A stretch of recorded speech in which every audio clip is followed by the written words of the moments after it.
All right, it says I'm live. It's been known to lie, so I'm just going to let it bear along just for a moment to make sure everything is actually working. StreamYard is telling me I'm. There we go. Perfect.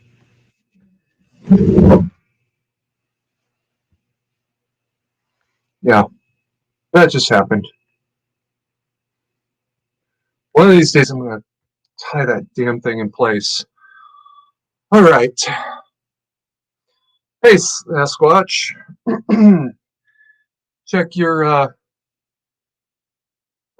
status. We're still due to start in about 5 minutes, so tell me if I'm coming through clear, and we'll go from there.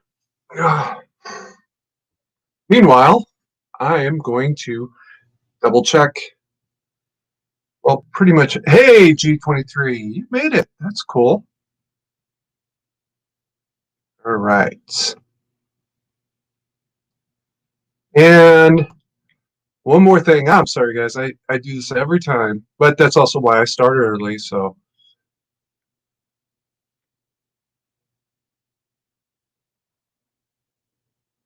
you don't actually care that the first 5 minutes suck.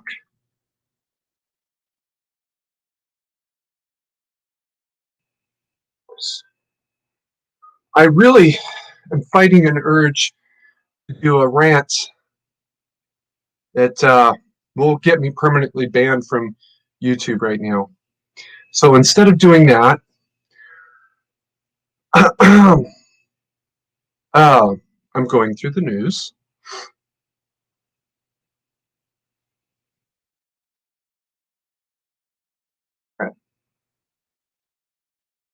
That's all squared away, or as squared away as I can really make it for now.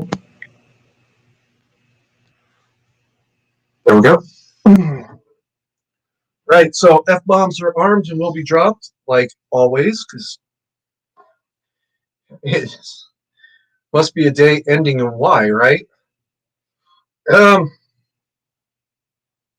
going to touch on my rant a little bit.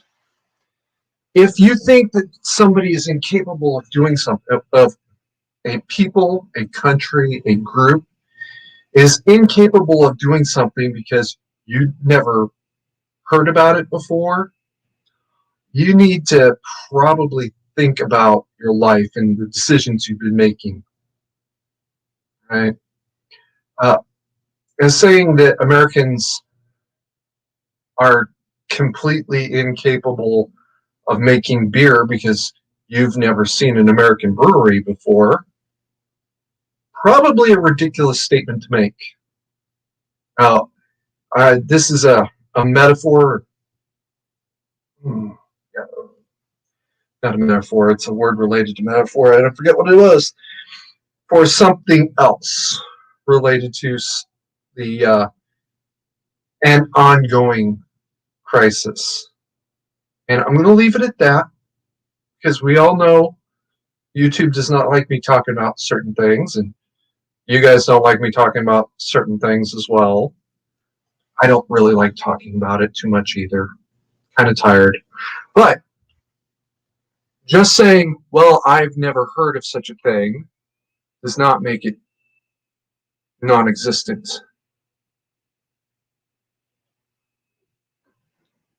G, Caucasian Sasquatch is AKA Great Sky Troll Anti-Drama. So, you know him. All right. Still got 2 minutes until I'm officially supposed to start, so I'm going to move along a little bit.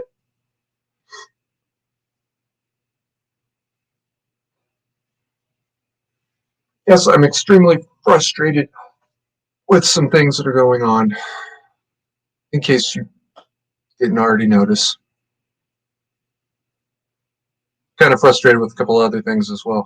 But I'm going to go forward from here. All right. I've been noticing something. Uh, there's new viewers, which is always good, but some of the older viewers seem to have fallen away. Um, one in particular, I really do want to get him in here someday, is my my bicycle buddy. Um, so if there's somebody you know that you're like, hey, where has blank been in a while? Maybe ask them. They may not be getting notifications or something. All right, moving on.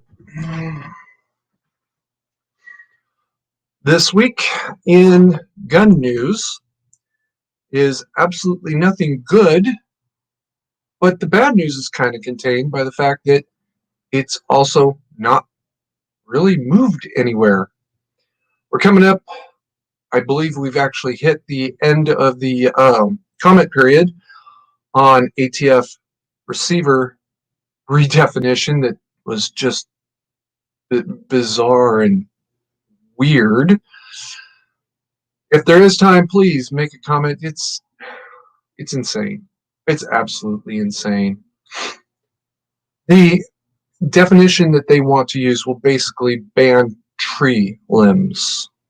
Now, I know people are saying, that's ridiculous. He's being funny. No, actually, I'm not being ridiculous. I'm not being funny. And the really bizarre part is I didn't find this myself. In fact, if you'd asked me 6 months ago, let's say a year ago, if this was possible, I would have laughed in your face. A well, what we would today call an insurgent made a handgun out of a British Army, I think it was 303 rifle shell casing, and a tree branch that he wired together. I'm not even kidding. It's baling wire. Well, it looked like baling wire to me. And I did not find this myself. This was brought to my attention by Forgotten Weapons, of all things. And it worked. Um, oh, okay. Now, small flag on the play. I suspect the guy used black powder and some kind of unusual shot. Maybe a cutoff bolt. And I mean bolt as in threaded thing that you use to run into join two pieces of metal together. Um, Other than the fact that I never tried it, it looks like it should actually be functional. So, like, for God's sakes, if there's still time, get your comments in. Harp on anything you can. Just kind of make shit up if you want. If you followed um, Firearms Policy Coalition, yes, FPC at all, you know that they did a very interesting demonstration or testimonial on the subject before the California State Senate. I believe it was a Senate hearing. Um, Greg just put a chunk of aluminum on the table. It was just a flat, square chunk, nothing special. And began to talk about how this was a gun receiver. And he's right. And to lean into that a whole lot, Farmcraft 101 actually made an AR-15 lower receiver. It was a little on the crude side, right? I'm not going to sit here and lie to you guys, but it was completely functional. And the crude side, it was a little bit more square and blocky, like you were trying to do it in a couple hours rather than spend a whole day on it. All right, so there was no ridging around the mag release mag release button. The trigger guard was fixed, which I hate that. It's a personal thing. The magwell was just a square block, um, no beveling, no nothing to help guide a mag in. None of that. Okay, well, that's fine because it's still perfectly serviceable. It worked absolutely perfectly. He even, although you can't see it in the videos now, made a shell casing out of a bit of uh, leftover materials as he's making it. There's a basically a rod about yay long, quarter inch, roughly a quarter inch in diameter, and he ground that down not only into the shell casing but into the shot, and it appeared to have worked. Now it was a one-time use only, and I'm pretty sure if you tried to use a full mag of these, you'd have a malfunction rather quickly. But it worked, and it worked the one time that he would have needed it to work. I'm just saying. I'd love to see how the new ATF regulations are going to affect that. Like on the play. That piece by Farmcraft, he was generous enough to allow me to use it in the video Gun Control Has Failed compilation. I sped it up to about 2 times speed, so skipped over a lot of the stuff you don't really need to see. It worked. What do you want me to say? All right.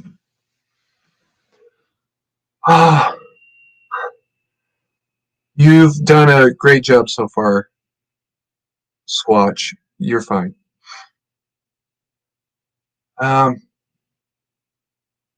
G23 says, I'm in the works of adding my channel on locals. Yeah, that reminds me. I just opened up a locals channel myself, but it's not monetized because I, first of all, don't have swipe and I'm not getting swipe. No. The answer is no. The question was no. The answer is no. Second of all,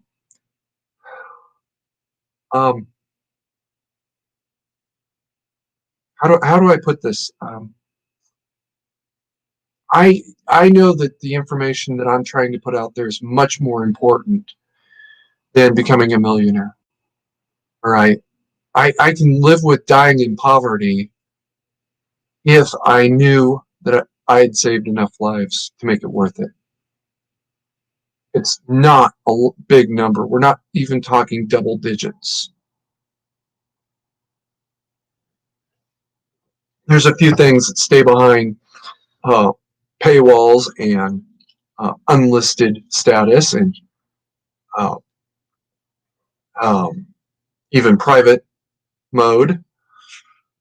At least one of the private mode videos, I don't actually have the right to use that material, so I had to make it private. Although finding it wouldn't be hard at all. It's Townsend and Sons, some of their various cooking related, cooking. Those were all cooking. How to make hardtack, how to make journey cakes, which I grew up calling Johnny cakes because they were used by the Confederates during the Civil War. And pemmican, and what was the salt pork? Oh, and spruce beer. And that's just on a private file so that I can get to it later if I need to. You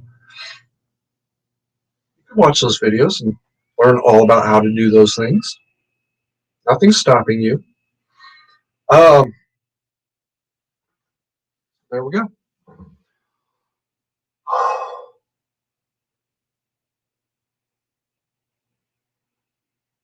Okay. G23 says that, I guess Monday. Well, the 19th is the end of the comment period, so get your comments in, please, for God's sakes. Squatch made a comment, black powder and a slap primer. I assume he's talking about that 303 shell casing that I referred to a moment ago. And no, it's a touch hole. You have to light it with a match or a lighter or something. It's not the best design, but it worked. And it only has to work once. I'm going to lean into that in a minute. Hold me to that, Squatch. Hoe cakes is another name for journey cakes. Gee, thank you for being in here. Hopefully you catch the rerun later because it's going to be very, very interesting.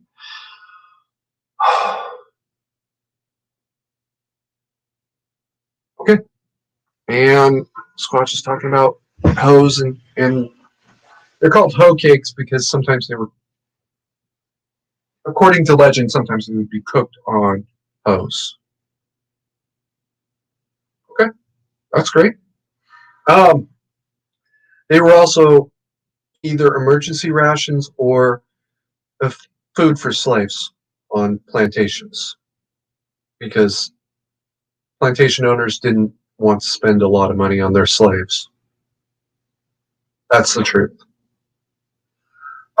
Personally, I wouldn't have bothered with being that kind of cheap bastard, right? I would have just used regular bread and adequate meat. But then again, the situation being what it was, encouraged people to be creative, and good for them.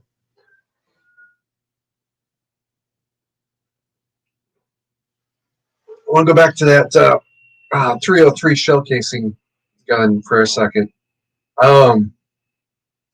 During World War II, the U.S. dropped into occupied Germany something like 1,000 guns. I don't mean blueprints. I'll come back to that in a minute. I mean a specific model of handgun. This was a OSS operation. OSS was the predecessor to today's CIA. It was called the Liberator. It was a single shot, 45 caliber, highly concealable pistol. I think Mama carries 25 caliber semi-auto was bigger than a Liberator. That's pretty small. And considering that it had a bullet, the shell casing is almost as wide as a 25 caliber bullet is long, well, that's a whole lot more power. You might mistakenly think that it was a semi-auto because, and I know I did for a long time, because there's actually a little compartment down in the grip for spare shells. So it becomes an understandable mistake. No, it was a single shot, and it was apparently a bolt action. The idea was you put one round in, walk up to a German soldier with the gun in your pocket that they cannot see. The moment he stops paying attention to you, you step in right behind him, catch him in the back of the head, take his guns, take his belt, and run away. Now you have a Mauser or a or an MP40 43. Tell me in the chat if I made a mistake. Or an MP43 or an MG 43. So I know I made a mistake there somewhere. Or whatever the hell it was he had. You have grenades, possibly. And in a few cases, apparently, they took the helmet as well. Matter of fact, there is at least one case where they took the entire body because they knew that they would have about 15 minutes before anybody would know anything. So they shot him, threw his body in the back of a car, and drove away. and they were gone before the Germans even knew there was a problem. Swap out the plates and a half hour later, and oh God, they're never going to know what happened. Now, if the story that got passed down to me is completely correct, that led to a change in German army policy in downtown Paris. This is like not even within sight of the Eiffel Tower, but within a few blocks that this happened. Oh dear. You can make one of those at home for about $100. That's including the tools. Another $50, and you can even rifle it. But a gun like that, you don't bother with rifling. It's basically point blank range thing.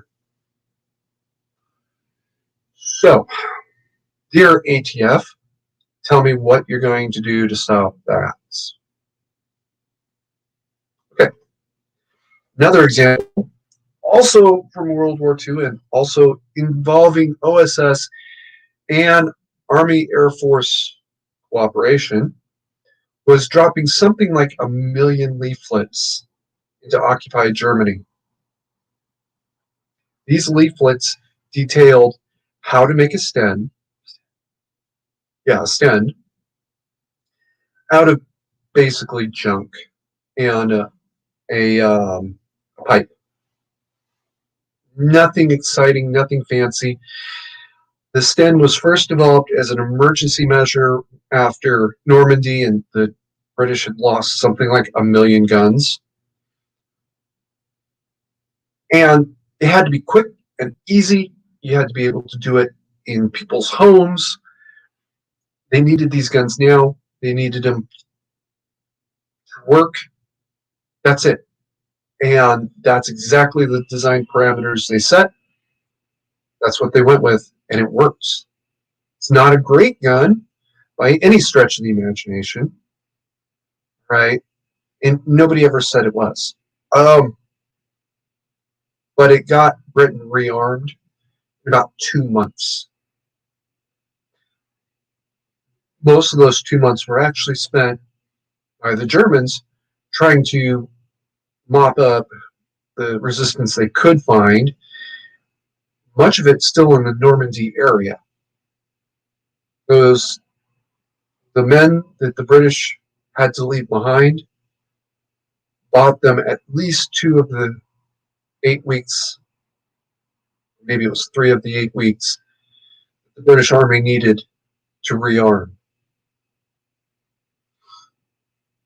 They realized that it was so easy to do that they dropped something like 1 million leaflets, complete with patterns, behind German lines, and the Maquis started snatching these up everywhere. They would make as many of these as they could. It is believed, currently there's at least 1,000 World War II era stens still in France, waiting to be rediscovered. Small flag on the play. What would happen is a Maquis would make the gun, the war ended. I don't need this gun anymore. I pack it away into a locker, or I toss it under my rack, or whatever. Well, then they forgot about it. They literally forgot about it. That's a documented phenomenon out of Australia when an SMLE was literally found under great-grandpa's rack when he passed away. This is an SMLE. That's great. The gun ban went into effect 5 years ago. Great-grandpa had this SMLE illegally for 5 years. Oh boy. We're in trouble. No, you're not in trouble. Grandfather's dead. We're not going to prosecute him. He handed it over. Whatever. We're happy.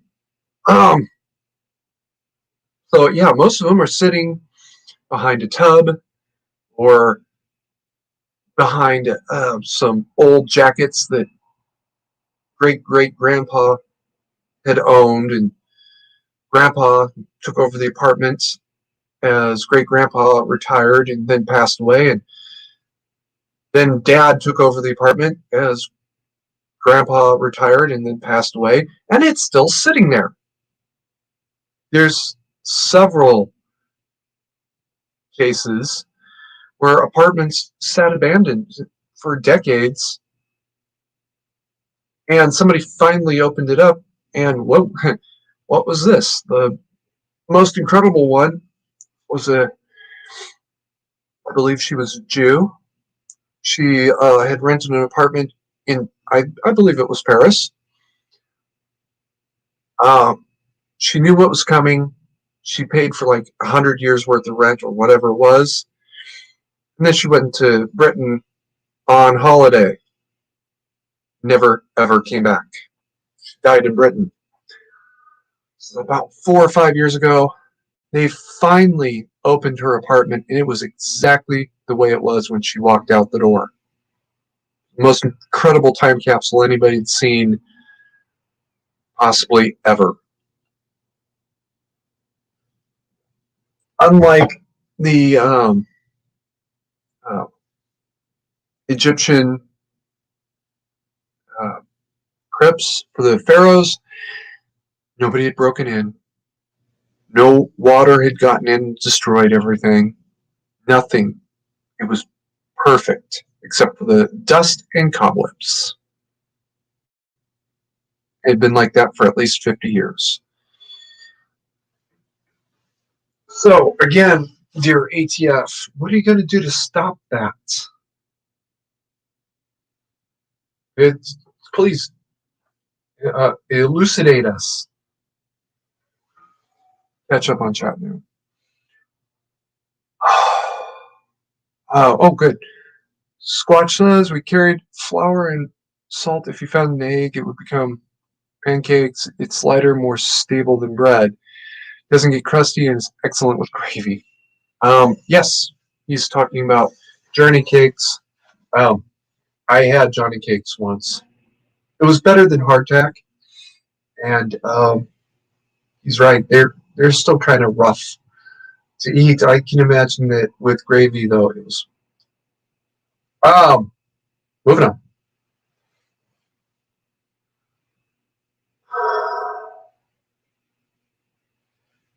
All right. So, dear ATF, tell us how you're actually going to make this work, because you really can't. There's too many examples, and I'm not even talking about parts kit exemptions and getting around it that way. There are people that have built whole guns from scrap metal, right?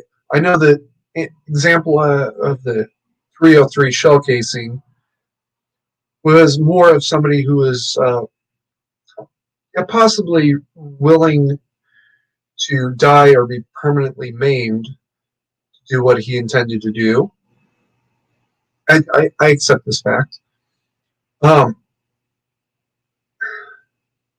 That's a long way from the only example. And you would think that David Chipman, of all people, being considered for the head of the ATF, would appreciate this fact. How to? Oh, fuck it. Back in the 1980s, the ATF raided a auto parts factory in New Jersey. I think it was the Hoboken area. What would the ATF be doing at an auto parts factory? Literally anywhere to begin with. What they actually raiding was a clandestine gun factory. Small, we've got a yellow flag on the play here. What happened was the mob built the factory through one of their various fronts, probably probably an unmade guy, associate, I think they call it. He builds the factory with their money.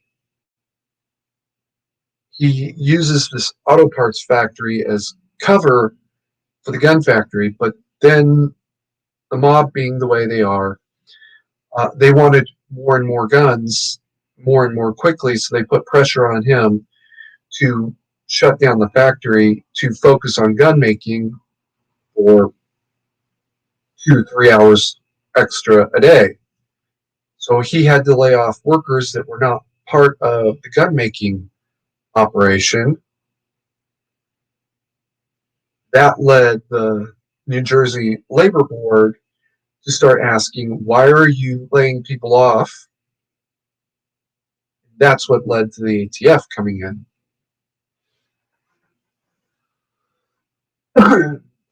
It was an illegal gun factory. Okay, fine. So what? It was there. The guy went to prison. So what? He does 5 years, 10 years, whatever. He doesn't care. I can tell you that the mob basically owns half the prisons in America. That's the truth. That guy was fine. Oh, excuse me. Um, and it is actually that simple. In fact, it is so simple that a counterpart facility down in Jalisco, Mexico, was doing the same thing, posing as a uh, auto repair shop, I believe it was. Based on the numbers I saw, I would estimate that there was a couple thousand M16s running around Mexico right now illegally, and they got away with it. Excuse me. So now what? Are you going to close all of the auto parts factories? Are you going to close all the auto repair shops? I'm not quite throwing this guy under the bus so much as well, here it is. I know of a small gun assembly shop that was in North Highlands. It was within walking distance of the old Sacramento Kings Stadium, Arco Arena. It was a long walk, but it was walking distance. And it was the back of a dress shop. Now, this guy was not making AR-15s. He was making uh, Berettas, my understanding. I happen to know a lot about this individual because he wanted to try to get me into his operation. And back then, I was still more on the gun control side of the story. So I took a pass. He was saying things that were sketchy, and I was like, no, I don't think I want to do this. I don't think I want to join your business. Well, flash forward about 4 or 5 years, and he was arrested for selling a gun to an undercover cop. Bravo, bravo, sir. Congratulations. That's not even secret. That's public information. He had like 100 Berettas in there. I don't know where he got the parts. I don't care. But he did. And he was doing it.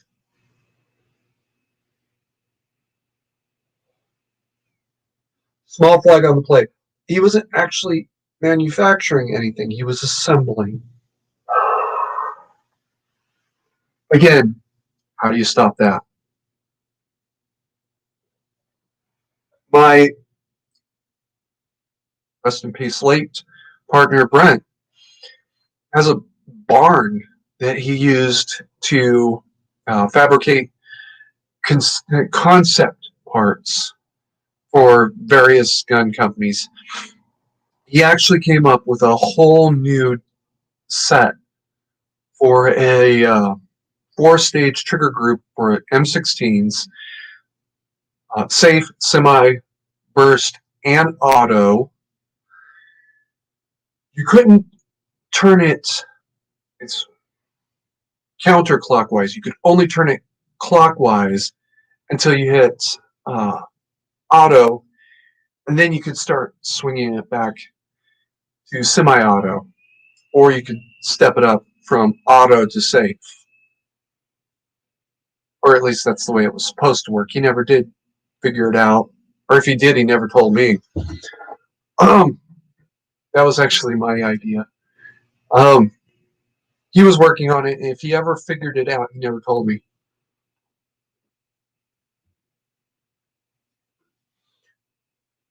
He was also, and he told me that he was working on a new assembly or a simpler design for that law enforcement M16 variant, where the way it works is there's a semi or a safe semi, then there's a burst, but to go from safe to burst, you have to push basically a safety on the selector, and then you can step it up. His idea was he was going to come up with a simpler uh, version. I don't I don't know if he had ever got anywhere with it, but he made a whole lot of parts out there. And it seems really strange that so many of his experiments failed. Um,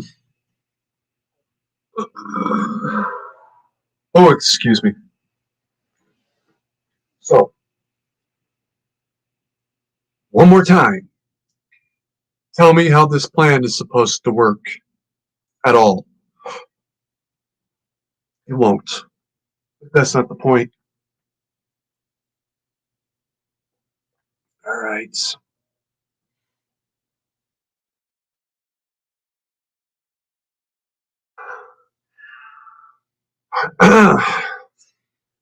For those of you that saw the emergency live stream, first of all, don't be surprised that you didn't get a notification. I literally started it 2 seconds before uh, before it went live. 2, more importantly, if you haven't heard, Andrew Cuomo has stepped down as the governor of New York, and Papa Kerry's belief was that Andrew was being groomed to become the next president. I'm not so convinced. I think Gavin is next in line, was always next in line, but it's possible that they were thinking put Andrew in to start paving the road for Gavin, and then he leaves and Gavin comes up and takes everything to that next level of bullshittery. Well, with Andrew having stepped down amidst his current issues of all things, you can kill 10,000 people. It's a statistic. But be accused of sexual misconduct, and by God, you're done. It's absolutely insane how their minds work. But moving on.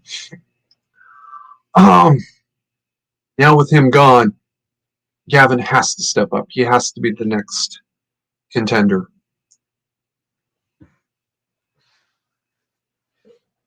Every single day now, for the last month, I've been taking Sudafed in the morning. If I don't, in about a half an hour, I will have a pounding headache so bad that, well, the first day when I realized I had a problem, I had to go home from work. I had to tell him I was sick. I don't know what's wrong. My head is killing me, and I can't focus. Okay, I don't know.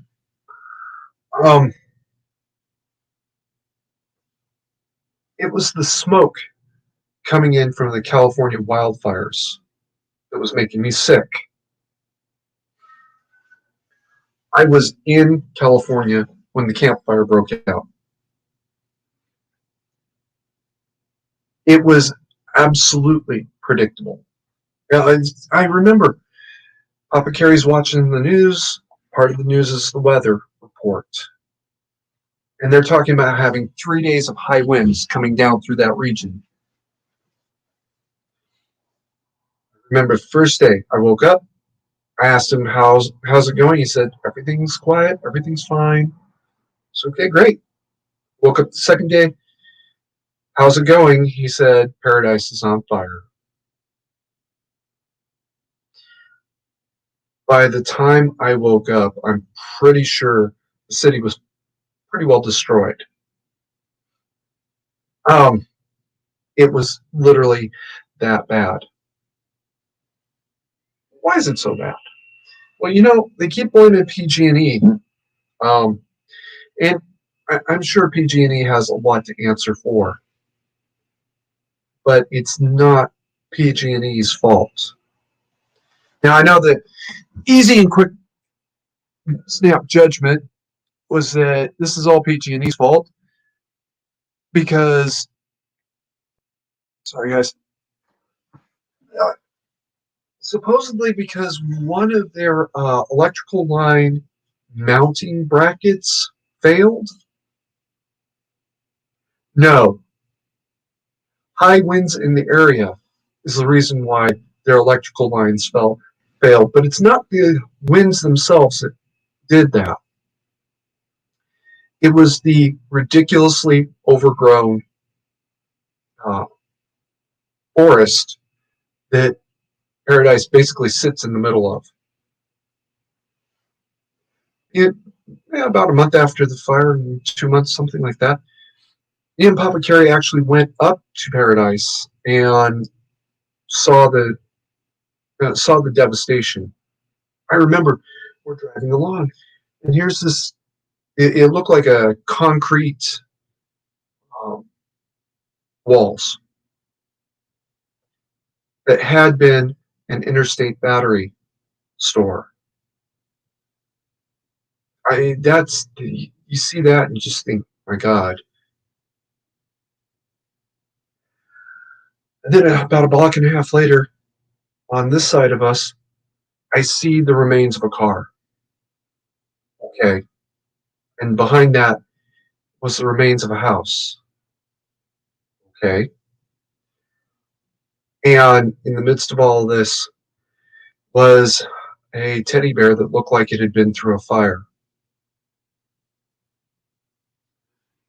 Two things in any language that will break your heart in an instant without seeing dead bodies, of course. Destroyed fire engine and an abandoned teddy bear or other toy. Teddy bears just hit harder, apparently. We stopped, and at the one business that was open, the Starbucks coffee shop. And I had to go into the head and pull myself back together because that scene, I never told Papa Carrie about seeing that, and hopefully he'll never see this because I don't want him to know. But I had a lot of trouble holding myself together after seeing that. And as we're driving through, we could see the remains of the trees that the city was literally sitting in the middle of.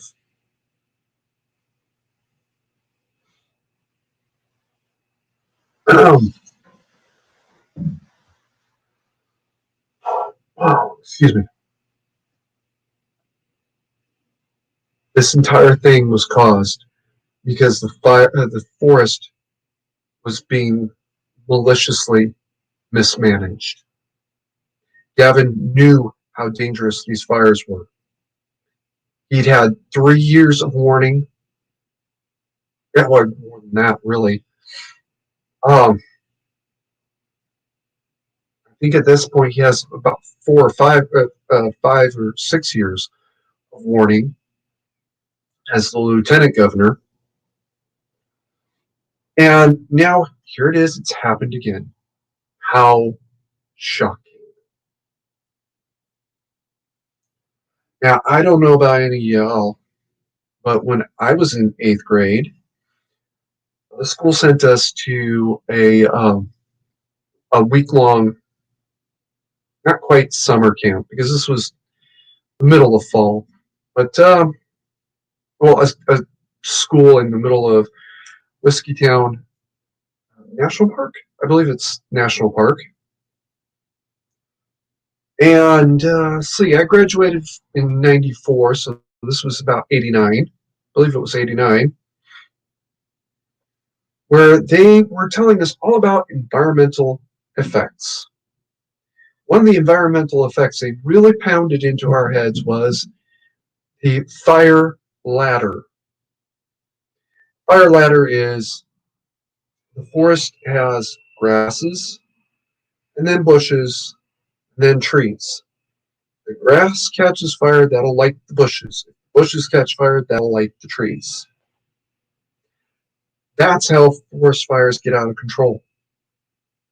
For 1,000 years, the forest was burning itself off at the lowest level. It would clean everything out. The trees were fine. Now, Gavin has put a stop to all logging. And very mysteriously, within a few weeks of the Paradise Fire, the roads out of Reading, where the forest has become so overgrown, right there at the edge of town, got cleaned out by state funding. How very mysterious. Gavin, you could not have more blatantly told us you knew what was going on if you'd just come out and said it. Yeah, I mismanaged the forests, and this is an inevitable result. It gets worse. Also, in the same area, and at about the same time, they were talking about mandatory housing for homeless people. Oh, really? You don't say. Now, I'm rather embarrassed. I didn't learn about this from Papa Carey, who still lives in Shasta County. It's about a 30-minute drive from Reading. No, I learned about this from Tim Pool. Really, my old stomping grounds is doing something like this, and I haven't heard about it.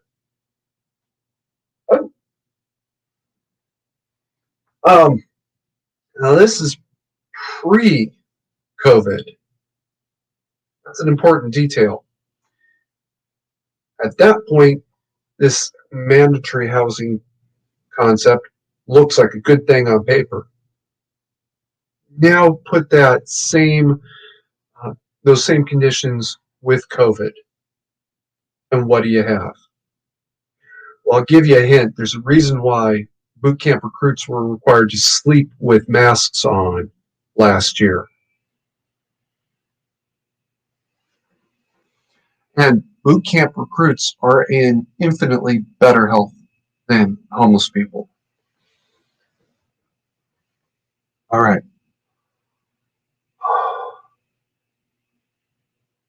Squatch says DNR failed. I'm not sure what DNR is, but I'm going to assume it's some Department of Natural Resources, maybe? Improper maintained understory. Something poetic about a burned out fire truck. It's okay. Here, the DNR comes through every few years. Even if there's no structure on a piece of land, it gets burned. Okay. So yes, he's talking about the Department of Natural Resources. And yeah, actually, thank you for reminding me the proper term is understory. And that's exactly what's going on. There's this one particular road in the Reading area, Um, and I happen to know this road because there's a little school. It's about school. It's about 2 miles outside of town. I believe it's right outside of City Fire District. Um, I went to that school many years ago. It was a parochial school, and it shut down amid some interesting events. Me Too, before Me Too was a thing, but also with some the basic allegation was true, but I know some of the people who were involved, it wasn't what the basic allegation was made, right? Yeah, he did some stuff he shouldn't have done, but no, nothing anywhere near what he was accused of. There it is. Um, so we're going down this road, and I remember growing up, there's the road, then way off to your right is the backside of a pool sales place. Um, you could see the backside of the pool place from the road when I was growing up. No problem. I remember going into town, and there it is. There's the school, there's the pool place, and just not even thinking about it at the time. I'm in high school. I'm in junior high school. Hell, I'm in grade school. As we're going through, just after campfire, well, actually, while campfire was burning, um, I, it finally dawned on me to look through that area. Not only could I not see the pool place, I couldn't see the mine tailings that are only 40 at most feet from the road. I remember as a kid seeing those mine tailings and thinking that those would make such an awesome fort. You know, as a 12, 13, 14-year-old, yeah, sure they would have. 45-year-old, you realize how stupid that is. It was that overgrown. The pool place is not even 100 yards off the road. And not only could I not see that, I couldn't even see the mine tailings that are at most 40 feet off the road. That is who is next to become president of the United States.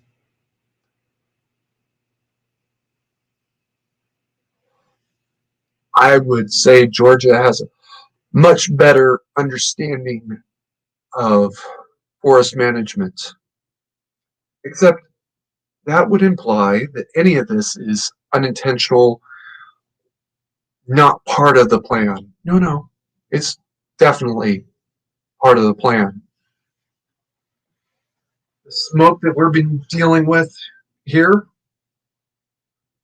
uh, 3 days ago, I think it was 3 days ago, maybe four, wiped another city off the face of the earth. Greenville? I think it was Greenville. I think that's the name Papa Carey used. Many, many years ago, Papa Carey used to inspect hospitals for the state of California. When he was doing that, Greenville was still a logging town with a future. Now, basically, it is a welfare city, or rather, I should say, it was a welfare city because it does not exist anymore. In one night, the Dixie, I think it's Dixie Fire, um, just wipe this town out. And maybe this is a battle that had been going on for a couple of days, but Papa Carey called me up and told me, and I could hear him getting ready to break down because he used to inspect hospitals back there. He really liked that community back when it was a logging town.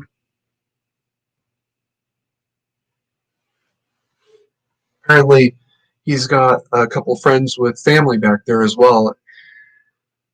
And they're very upset.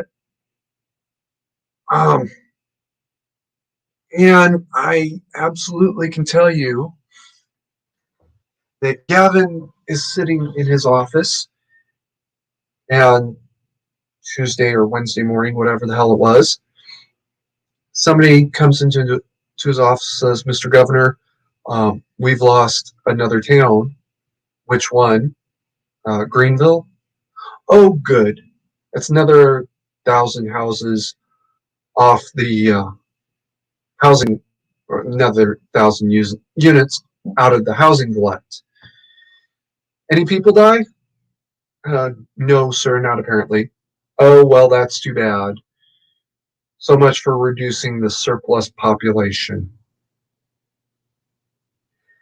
That is the sort of character that he has, and that's going to be the next presidential candidate. So for everybody who was gloating, which would include myself, 2 or 3 days ago, we need to really rethink how great a thing Andrew stepping down really was. It actually gets worse, but I can't talk too much about that just yet. If Kamala runs, I can tell you it's going to be infinitely worse. I know where her real loyalties lie. Don't worry, it's not with the United States.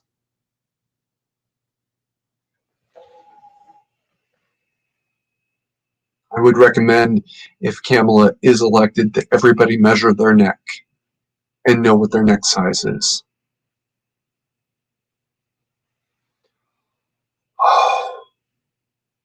Squatch had said, there's something poetic about a burned out fire truck. It's like ironic and tragic. And he's right. Last summer, me and Papa Carey did a tour of the Oregon fire range. And I'm not even kidding. The smoke in some places was so thick, we could not see a quarter of a mile. There's video of part of it. We knew there was a sign coming up. So I just turned the camera on and I kept it running until we saw the sign. Then I timed it. It took us about 10 minutes to get from where we could see the sign to the sign. Papa Carey was doing a consistent 60 miles an hour the entire way. Do the math.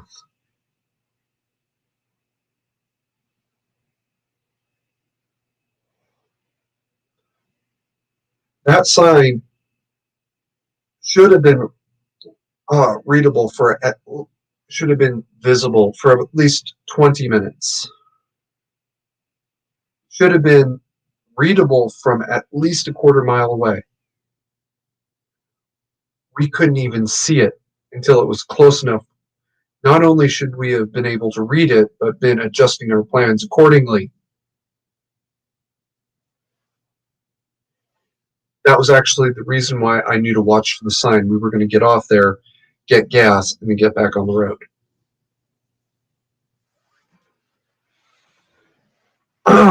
Okay, so the thumbnail for that series is a burned out fire engine, because I couldn't find a destroyed teddy bear along the route.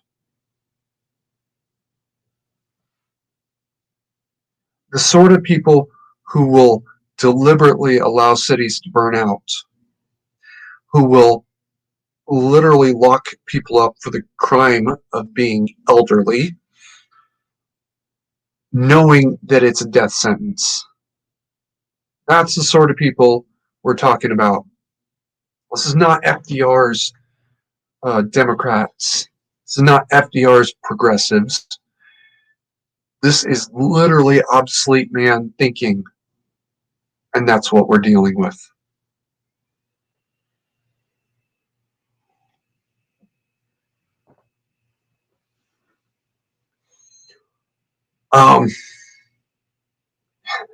Have a backup plan, and have a backup plan that involves somebody half your age so that you can hide out from the party leader, for those of you that know the reference.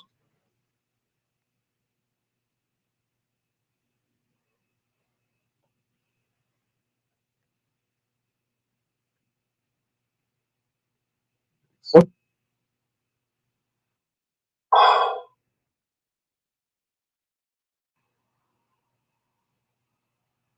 what was my next step, guys? Because there's no good news this week that I know of.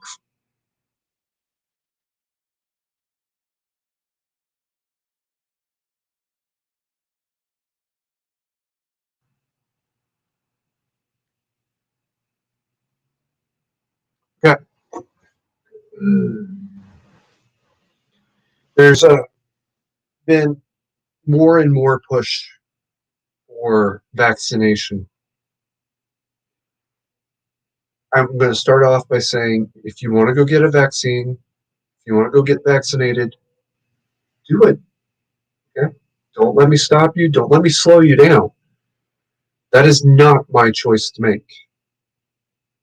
And there are people that I know who got the vaccine who really probably shouldn't have.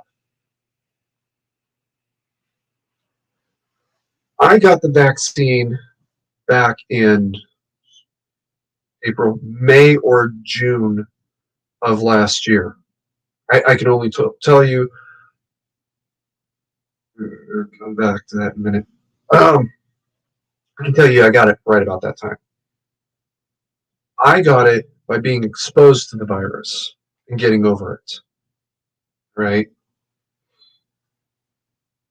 That was the only vaccination that was going to happen at that point. We were making leftists making fun of Trump's vaccine push. That they would never do this. They would never trust Orange Man. Blah, blah, blah, blah, blah. All that shit. There were conservatives who were saying, this is not going to happen, or at least it's not going to happen in time to do any good. We're wasting precious resources, blah, blah, blah, blah, blah. I don't care which one is right, right? I only knew that people were surviving this virus, and if anybody at all can do it, I can, right? So I deliberately went out and got the virus, and I got over it, and I got better. Then the vaccine does come along. Well, I've gotten it, and I've recovered, and I've been donating plasma for the last 6 months, I think it was at that point. Why do I need to rush out and get the vaccine? If nothing else, there's other people who are at risk. I can wait and let them go first. And then I just sort of didn't care. You know, everybody else is starting to step up and blah, blah, blah, blah. Okay, good. You know what? Yeah, you haven't gotten it or whatever. You go on ahead. I don't really need it. Right? It's kind of like getting clothes at a shelter, right? I have a jacket. My jacket's a couple of years old. There's somebody else who doesn't have a jacket, and winter's coming, right? Yes, I would love to get a new jacket, but this guy doesn't have one. You know what? You go on ahead. This guy over here, his jacket's in worse shape. You go ahead. That was kind of my attitude. And I would get around to it eventually. I didn't really need a new jacket. I was fine. Well, and then all of a sudden, the rules changed. Because I didn't jump at the chance to be first in line, when the rules started easing up, they decided that I have to obey the same rules that existed back in April of 2020.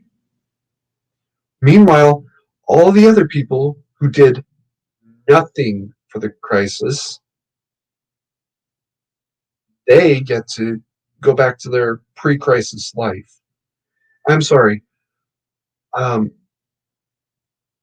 I dealt with the bullshit that kept other people alive, and now you're telling me that I have to be treated like a subhuman? No, no. I want my plasma back. Fuck you. And I'm keeping the money. And now they are really are talking about mandatory vaccinations for everyone. One of the airlines has already gone there, and I only know this because 3 others have announced that they will not go there. And I was actually shocked. Delta, of all things, was one of the ones that said, we're not going to do that.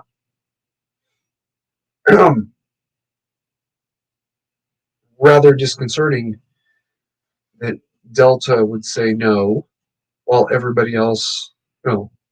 If anybody else said anything else, Delta would have normally been the first in line. They said no. Hospital workers are being mandated. Um, School employees, at least in some places, are being mandated.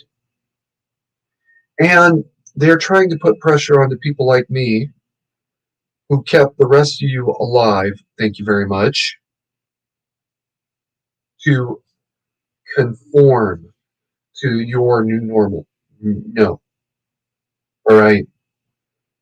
I'm the one that jumped into freezing ass water to pull your drunk ass out. I am not going to conform to your standard just because you demand it. And I will not be shamed. I will not be bullied. I will not be threatened. There's one way you're getting that in me, and it's literally my dead body. And I can actually say at this point it's just spite.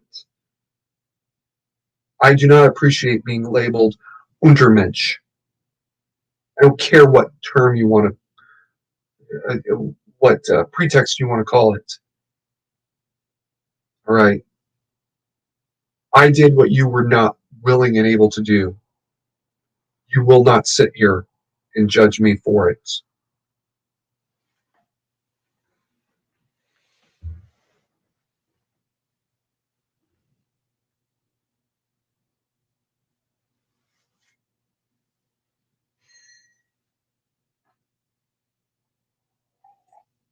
I want my blood back, and I'm keeping the money.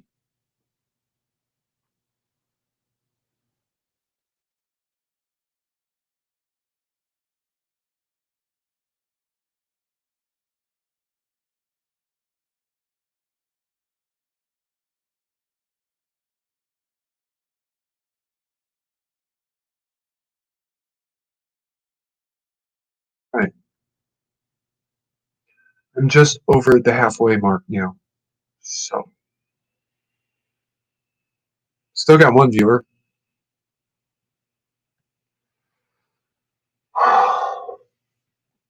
Um, I if you detect a little bit of anger here, no, I'm furious.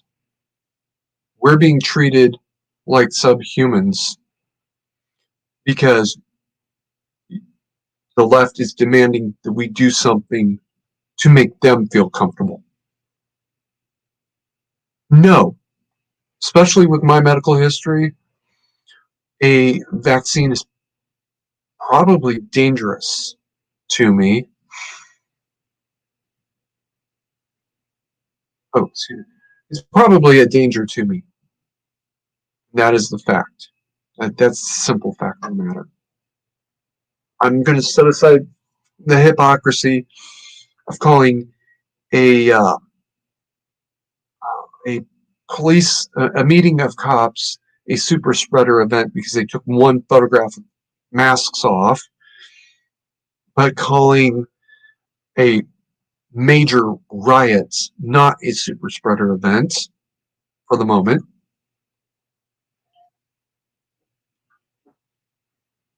I kept you alive, and this is the way you repaid me.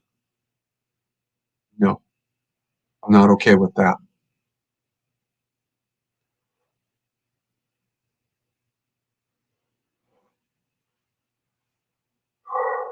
All right, I'm coming off of that.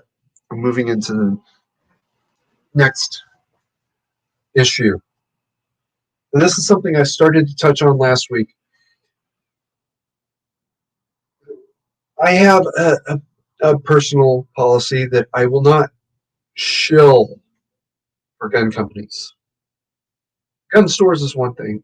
Gun companies is something else. Well, shilling means for money, right? I will support any gun company with what I have available. Um, I just won't take their money. It really does come down to that. I am asking everybody, if you know a gun company that could use help, um, they make some unique product, or they're a small outfit and they just barely got their, I think it's class 7 license or whatever, send them my way. Worst case scenario, I'll reach out to them myself. Most appear to be not wanting help, and I don't entirely understand why. Um, and you might want to point out to them that mandatory carry also has a huge clause that says as long as you're doing everything the right way, you're absolutely protected. And remember, Datislav Act is intended as a U.S. constitutional amendment, not as a just a federal law. This is going to supersede the Second Amendment completely. So within that amendment will be a clause that says, no, actually, gun companies that are doing the right things are protected. This is especially pointed right now because apparently in the last week, Mexico's decided that they're going to sue American gun makers to force them, amongst other things, to add smart gun technology. There's no such thing. It doesn't exist. Right? Come back to that in a second. And for billions and billions of dollars, well, now all they would have to do is say, you know what, that's unconstitutional. You can't be sued. Oh yeah, by the way, here's a countersuit for our attorney's fees. Um, and Mexico would just end up having to pay the attorney's fees as well.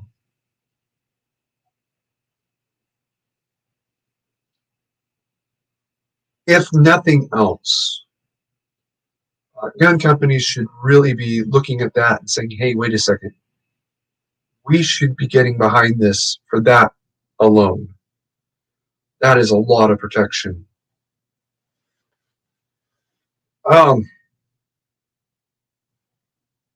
I can't seem to even get anybody to take my call, though. Correction, I got one guy to take my call, and he turned around and threatened to sue me because my partner told the truth. I didn't say that statement made sense. I said that's how it appears to have went down. So please, please help the channel by encouraging gun companies to look at this proposal.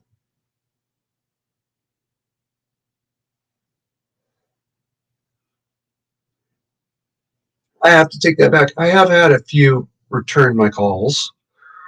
One is up in Washington State, and as soon as I have a few $100s and a weekend to spare, dude, I'm halfway out the door. I'm halfway there as soon as I walk out the door Friday afternoon. Um, Another one is, strangely enough, in my old stomping grounds. They returned my call, but unfortunately, that was pre-pandemic, and pandemic shut everything down. So basically, I've got to start that one over again from scratch. But yeah, that's it. Um, Also, I think I might have annoyed Washington State a little bit. How do I put this? One of their employees pissed me off. He was just really, really condescending and rude. And then he hung up the phone on me. So it would sound to the owner like I was rude to the guy or something. So I would not be surprised if they're a little cautious about talking to me. I understand. Yeah, Squatch, drive carefully. But yeah, I would really love to reach out to the business side of the 2A community. The first one I actually approached was Benchmark. I reached out to them when their scandal hit and said, I would love to help you out. They still haven't gotten back to me. It is what it is.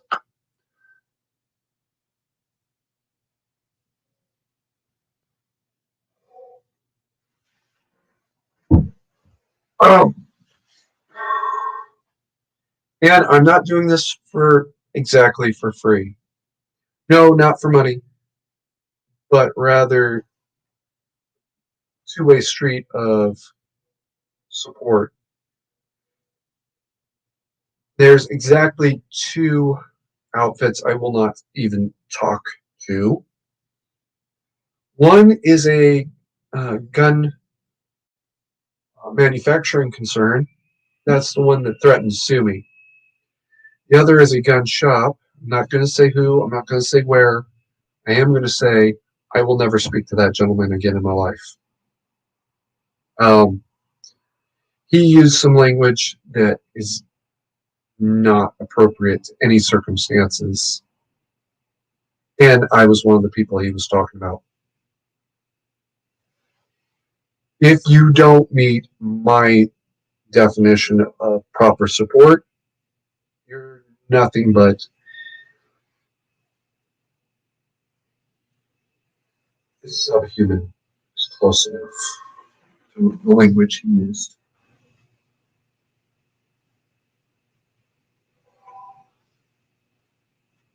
All right. So I got so much time to kill. We got like 45 minutes. I might wrap this one up early, guys, because for one thing, I forgot to send out the notifications on Discord, so most people don't even know this is going on. And second of all, I don't have much to talk about this week. This wasn't that exciting a week. I am going to go back a little bit to some earlier activities. A few minutes ago, I said that status love is actually a constitutional amendment to supersede the Second Amendment. This whole thing started back in 2014 when I reached out to a gun control supporter group on Facebook and said, for God's sakes, make the case. Convince me that you're right. Well, rather than convince me that they're right, one of their admins went on to a rant about NRA boilerplate horseshit. Well, that helped things a lot. Actually, no, she helped things a lot in a sense. She absolutely crystallized in my head. No, you're wrong. You're actually wrong on the facts. You're wrong on the merits. And worse still, and I believe this was the first time I said it out loud, is the opening lines of Dataslav Act, which I have up on deck, and I'm going to read it out loud. Second Amendment of the Constitution of the United States is hereby repealed and replaced as follows. A well-protected public being necessary to the security of a free state, the duty of the people to keep and bear arms shall be enforced, strictly as provided for in this amendment. Okay. What I had said was, had the founders foreseen the future, the Second Amendment would have read very differently. A well-protected public being necessary to the security of a free state, the duty of the people to keep and bear arms shall be enforced. Let me get the internet back.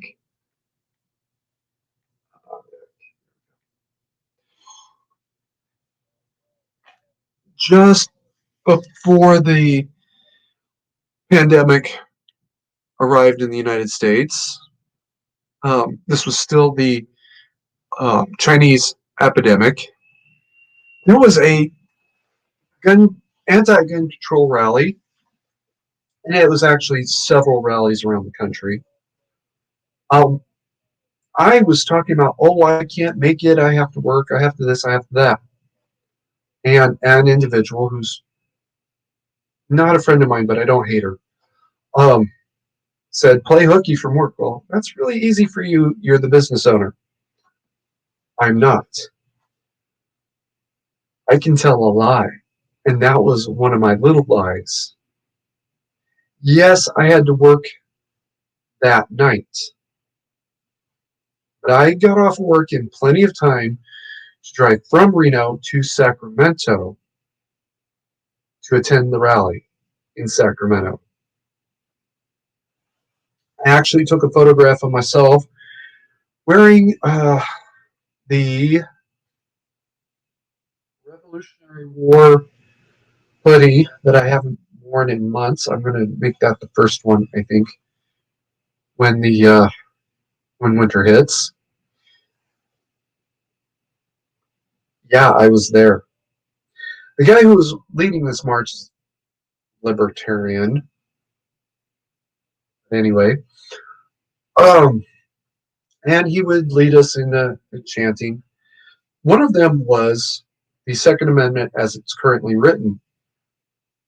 Well, if you'd been standing close enough to me and been paying attention, you would have heard me yelling, calling back the revised version that the founders should have passed in 1781.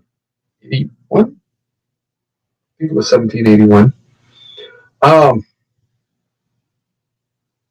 Yes, I know I'm going to get flamed to shit for having the wrong year. Oh, well, I'm over it. Had the founders foreseen the future, they would have written a very different Second Amendment, that the duty to keep and bear arms shall be enforced. And in curious detail is that was one of the early proposed texts. Now, it wasn't exactly that. It's a little bit different. But yeah, one of the early proposed texts required the keeping and bearing of arms. I believe that was Mason's proposal. What happened? Pennsylvania. That's what happened. Pennsylvania would not ratify this version of the Second Amendment because of their strong Quaker population. that was a major tripping hazard to getting anything passed. If the founders had had a little bit more moral conviction, they would have still passed this version, then made an exemption for conscientious objectorship or ferry operator or postal carrier or certain elected officials.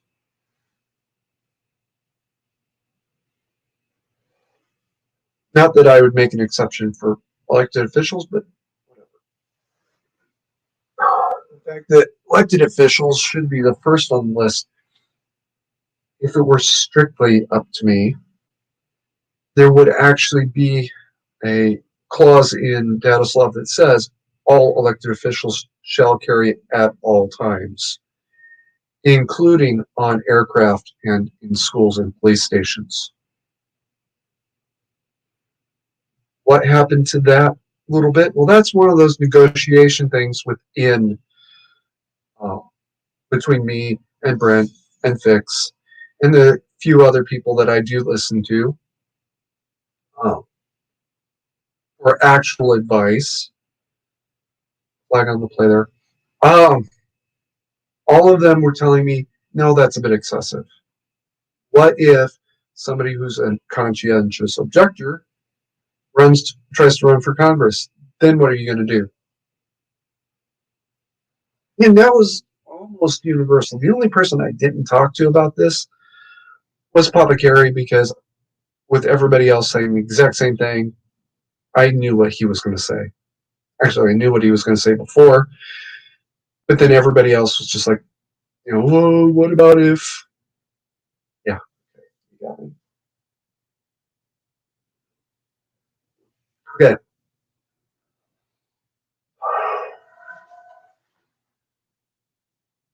20 minutes. All right. Got about 40 minutes left. I want to go over some issues related to what's coming down the line. First of all, have a get home bag. Second of all, have one that's adequate to your get home bag needs. This one, I tested it out. I'm wearing it for about 2 hours, take it off, and I realized the straps are not adequate to the load it's being asked to carry.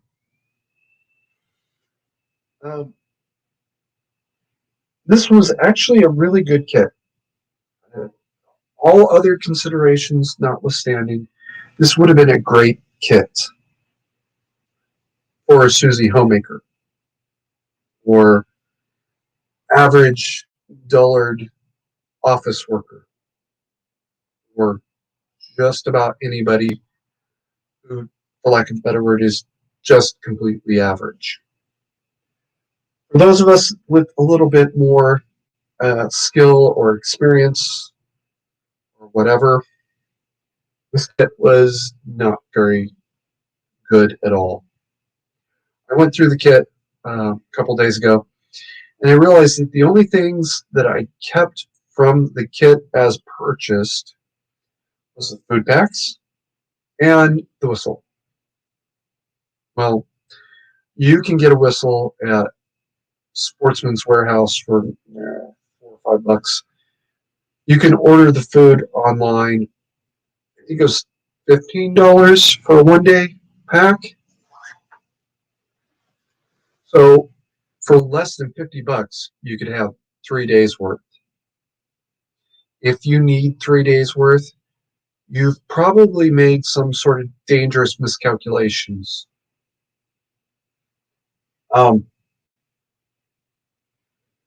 Short version here is order the food online. Just order it online and go down to Sportsman's Warehouse, get a whistle, and then start building up your own kit.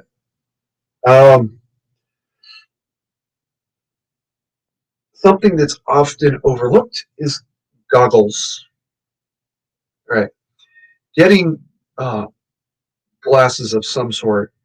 Well, I mean, this particular bag came with 4 sets of safety glasses in this big, heavy industrial style, not the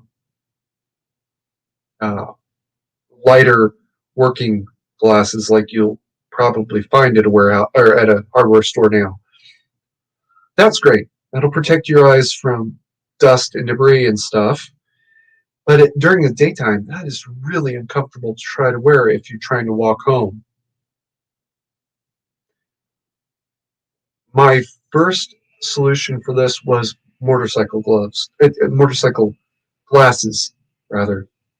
And they work great, but they're kind of bulky and awkward to store. My next solution was a pair of, well, two pairs of folding sunglasses. Both of them are actually sunglasses, but one, the lens is clear enough that I was able to wear it at night with a full moon, admittedly. Not only could I see my hand in front of my face, but I could see the outlines of buildings across the street. It's fine. It's not that, the lenses are not that dark. Um, they are available online, and because this is not a paid endorsement, and with my discomfiture over the guy that threatened to sue me last year, I'm not willing to say the name, but you can find them at a lot of truck stops. If you can go from there, you're fine. Um, the problem with them, I had one pair, and I was carrying them around in my pocket, and the hinge on the nose bridge broke. One of them did. That's not good. That doesn't help the situation any. Same company sells another pair of folding sunglasses that goes in a hard-sided zip-up case. I've had that hard-sided zip-up case on me for a couple of days still in my pocket.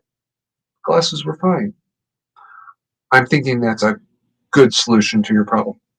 It doesn't mean buying 4 sets of sunglasses and then basically throwing 2 sets out, putting them in your car or something else, but it's a whole lot better than being caught empty-handed. Because they are a military contractor, I'm a lot more comfortable talking about Wiley X.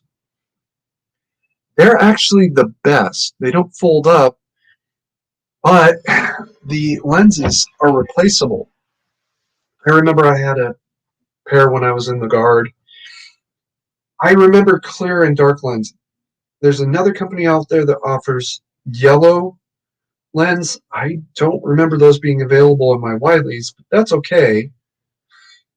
I wouldn't have used them, so they might have been in there and I just ignored them. And Wileys, the arms can be removed and replaced by elastic strap. Elastic strap wears out, you get new elastic strap at Joann's or Michael's or wherever the hell you get it. Now you've got one pair of glasses, 2 sets of lenses. You can swap out between arms or straps. Right? And how could you do better? I don't know.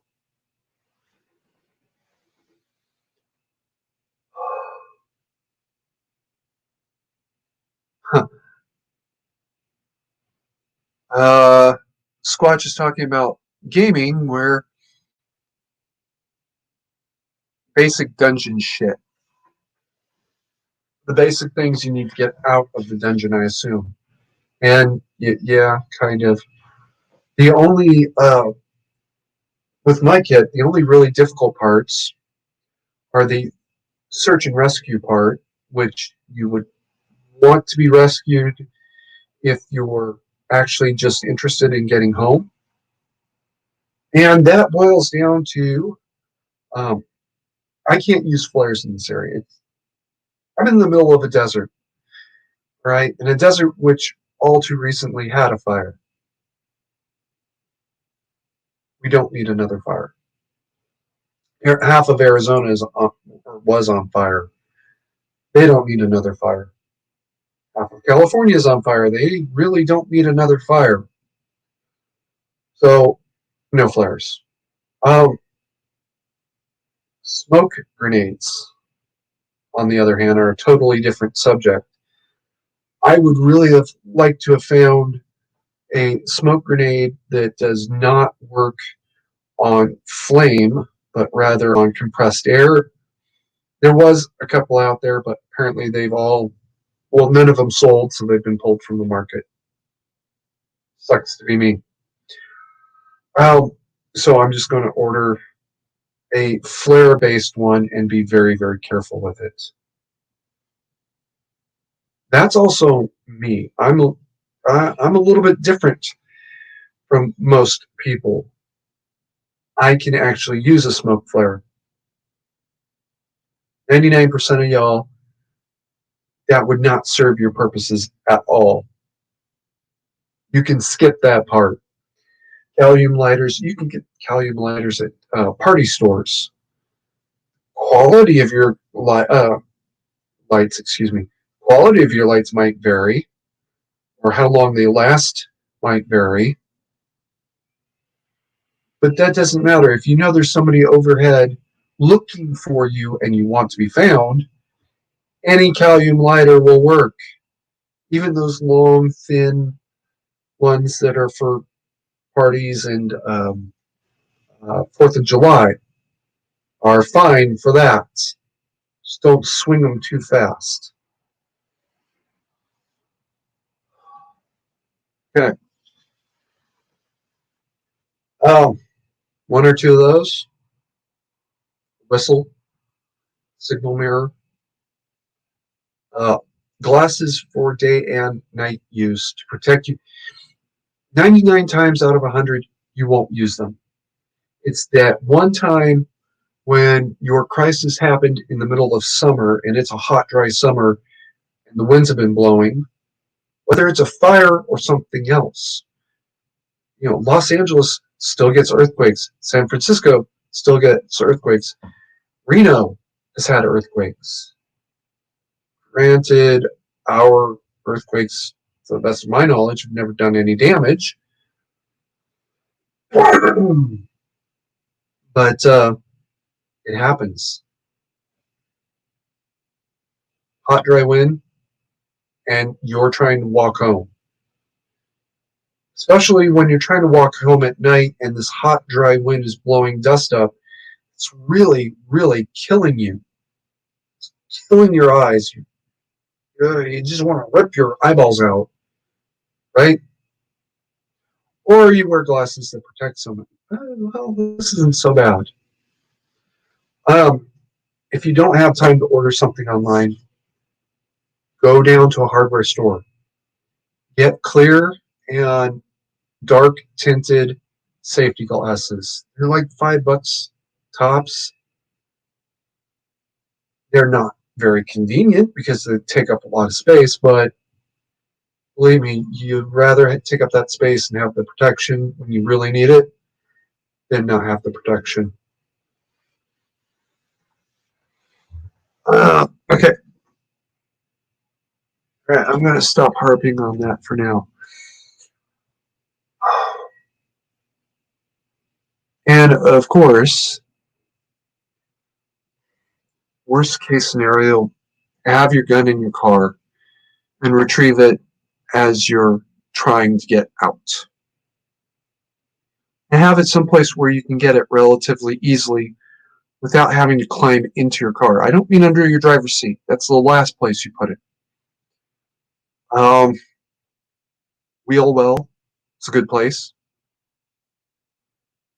Back seat, under the back seat if you can get there, especially if you have a back seat that can fold or unfold and be very, very tight and difficult to open. Don't put it on the outside of your car because if it falls off, it is your fault and it is your problem. Yeah, someplace where you can get to it relatively easily. And if you have to set your car alarm off getting to it, set your car alarm off. What do you care? It's your car. It's your car alarm.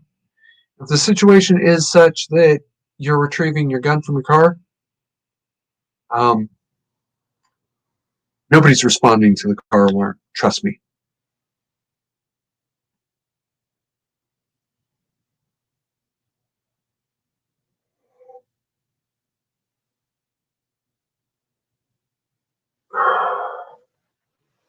A very well-meaning and I think not foolish individual suggested keeping your get home bag in your car.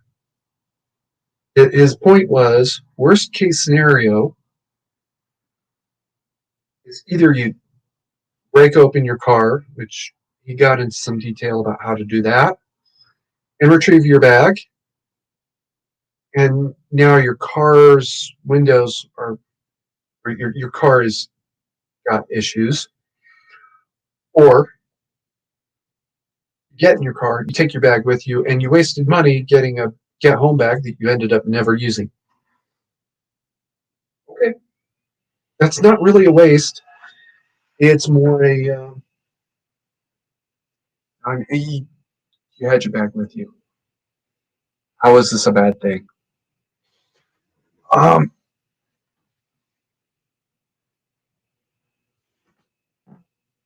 Sorry.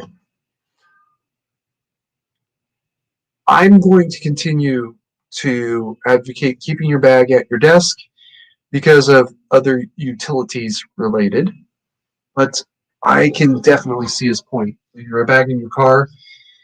If you can't get into the building, then you can't retrieve your bag. That would be a problem. If you can't get out of the building, your bag isn't doing you any good. That would be a problem. Um, the scenarios where you can't get to your car probably couldn't have gotten out of the building, or if you can get out of the building, you're in deep shit to begin with, and getting home is the last problem you have to worry about. That's an earthquake scenario. And it's not wrong.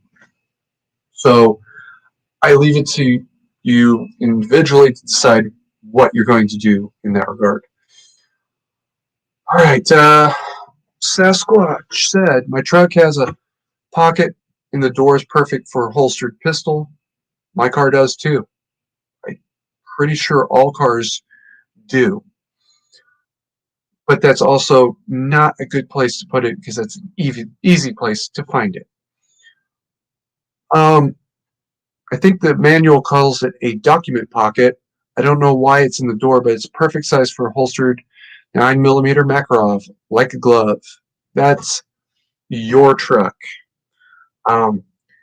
Those document pockets come in a wide range of sizes.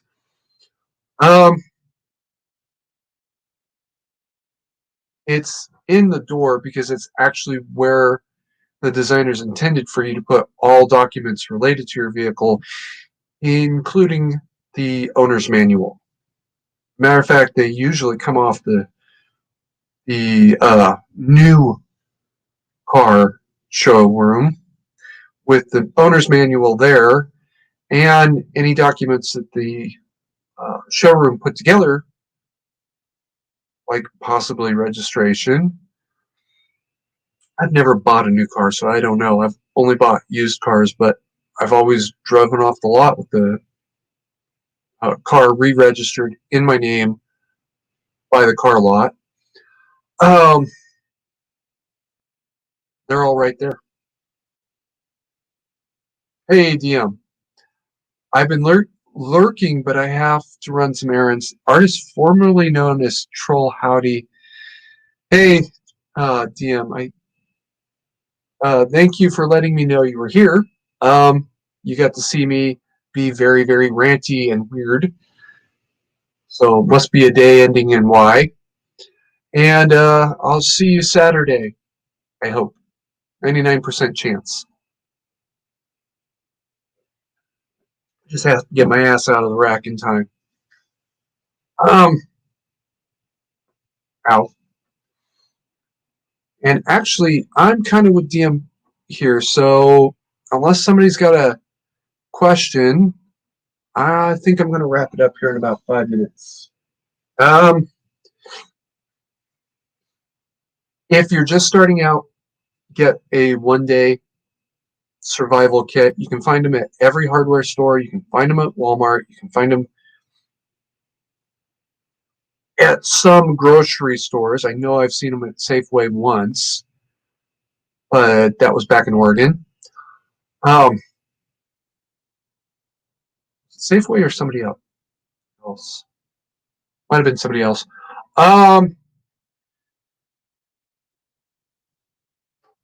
And at least use that as a building block. And then as you go through it, you figure out, oh, you know what's really, the water. Dump the water that came in the pack into your coffee. Use it that way. If, like me, you're a smoker, you might want to toss a pack of cigarettes in your bag. Swap those out once a month. Just saying. Also, my kit has a Zippo, complete Zippo kit, just in case I need it along the trail. It's an orange Zippo. I'll get around to detailing that eventually.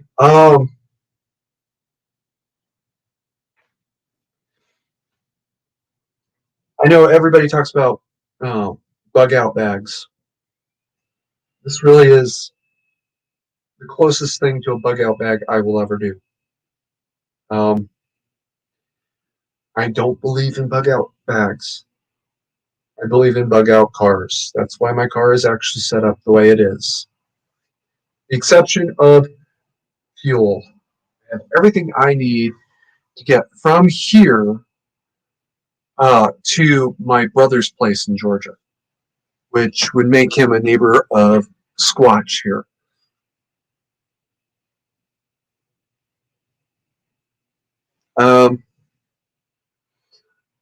Squatch is making a pitch for Untethered Live, which I have no reason to tell him he can't do. Matter of fact, if any of you out there do know of a channel that deserves a little love, let me know. I'll treat them like I do a gun company or a gun store. Give them a little love. Just without an expectation of reciprocity. In the case of Untethered Live, it's a religious and music channel, and the crossover here is not. They would owe me nothing, which is quite nice because they are aware of our channel and apparently had watched a couple of videos. So I really did appreciate that.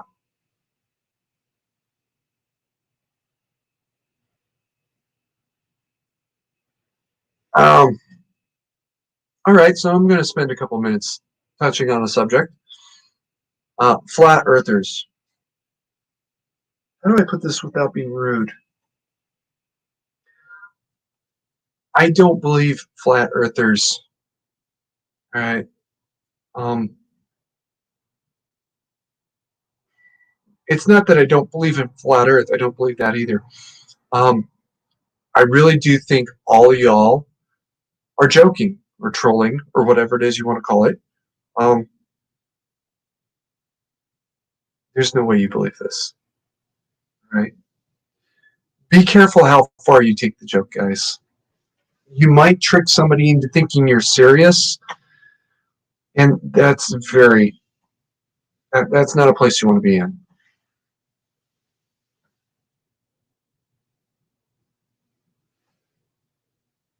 No, Squatchy doesn't owe us anything. I'm just happy he watched a couple of videos. Right? That was really cool of him. So no,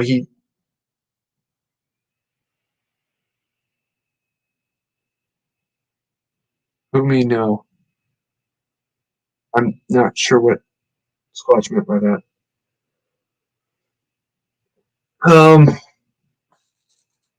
Yeah, be careful how far you take a joke. People might think you're serious. Um, about a year ago, I got into a really, really heated argument with somebody online, and it took 2 months for him to finally come out and say, yeah, he was just trolling the whole time. Well, in the course of this, some things were said that will not be taken back. It is what it is. And we are very much not on speaking terms anymore.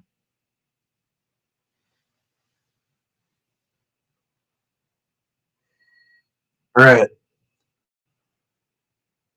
Be ready for almost anything for the next 6 months, because I I can't tell you what is going to happen next. I think that the California wildfires in particular are entirely man-made and malicious, and not just the forest mismanagement. I think they were deliberately touched off in such a way as to make, at least in the Dixie Fire case, to make PG&E look responsible, even though it wasn't them. Um,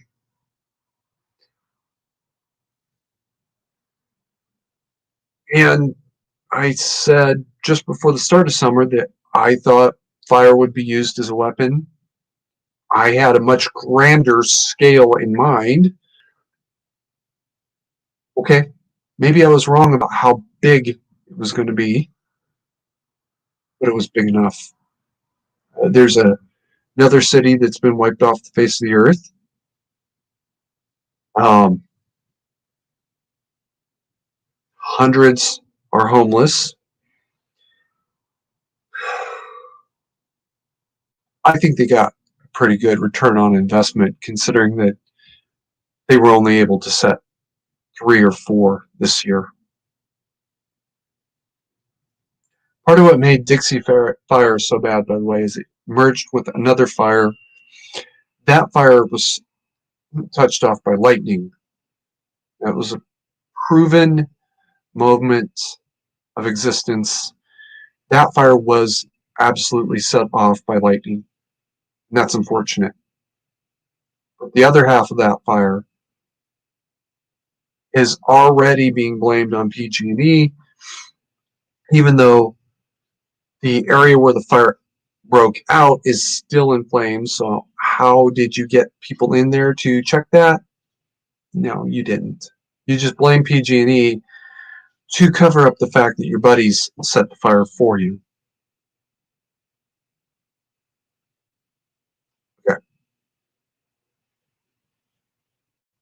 That's a real thing, and it's going to continue. We saw it happen all last summer through Oregon, Washington, and part of Idaho, which is absolutely mind-boggling. They were willing to keep pushing into Idaho. Why are they not doing it this year? Well, first of all, because the one guy got caught. The one that was setting most of those fires actually got caught red-handed. Um, Second of all, because the rest who were inclined to do so are just kind of too lazy to try.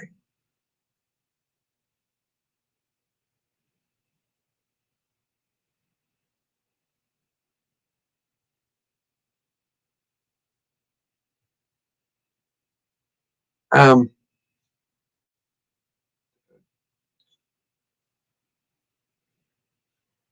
okay, Trolls saying something about somebody making something. I don't know, and I'm pretty sure I don't want to know. So please don't elucidate me. Um, and Squatch, I do this job for free too.